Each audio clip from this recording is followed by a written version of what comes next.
Baik, nama saya Kezia Delianti Laupati, NIM saya 71 2016 026. Saat ini saya akan membahas topik terkait kepemimpinan pasca pandemi COVID-19. Seperti yang kita ketahui bahwa pandemi COVID ini berlangsung sejak awal tahun 2020 dan bahkan masih kita rasakan hingga dengan saat ini.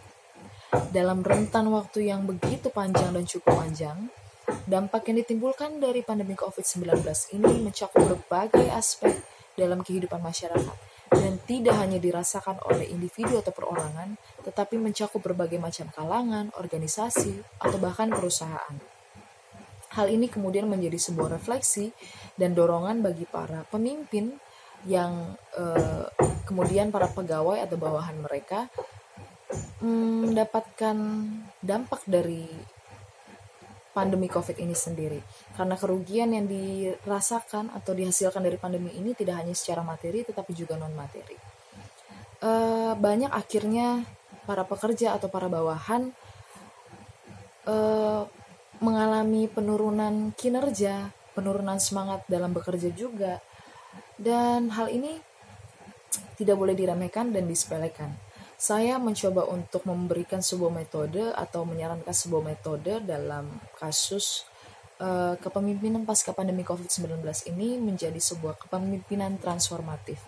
Definisi kepemimpinan transformatif secara umum itu sendiri dapat kita ketahui bahwa kepemimpinan transformatif atau pemimpin yang transformasional ini diharapkan dan didorong untuk dapat bisa membawa sebuah perubahan, memberikan semangat atau memberikan dampak kepada para pekerja, kemudian bisa memberikan inovasi juga kepada para pekerja, dan mereka juga bertanggung jawab atas perkembangan kinerja para pekerja atau para bawahan mereka.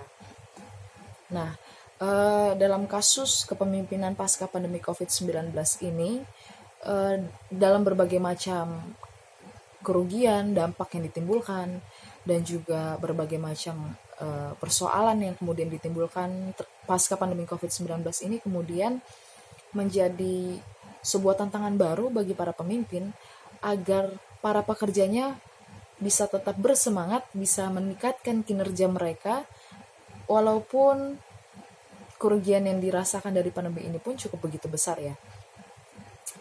Kenapa akhirnya saya memilih kepemimpinan transformatif ini? Karena kepemimpinan transformatif ini cukup efektif untuk dapat menangani kasus pandemi COVID-19 ini. Karena komunikasi yang digunakan dalam kepemimpinan transformatif ini juga cukup efektif dan akhirnya dapat membawa dampak dan perubahan bagi para pekerja dan para pekerja dan bawahan yang harus dilakukan dan menjadi tanggung jawab oleh para pemimpin supaya para pekerja dan bawahan ini juga selalu siap menghadapi persoalan yang mereka hadapi dalam dunia pekerjaan dan dalam menjalankan tugas tanggung jawab mereka di masa-masa pandemi atau bahkan pasca pandemi COVID-19. Mereka juga bisa menjadi pribadi yang kreatif, yang inovatif, yang semangat, tidak patah semangat atau putus asa, dan kemudian mereka akan membawa dampak yang baik kepada perusahaan mereka, kepada tempat di mana mereka bekerja, yang kemudian dampak itu juga akan bisa dirasakan oleh banyak kalangan. Sekian dari saya, terima kasih.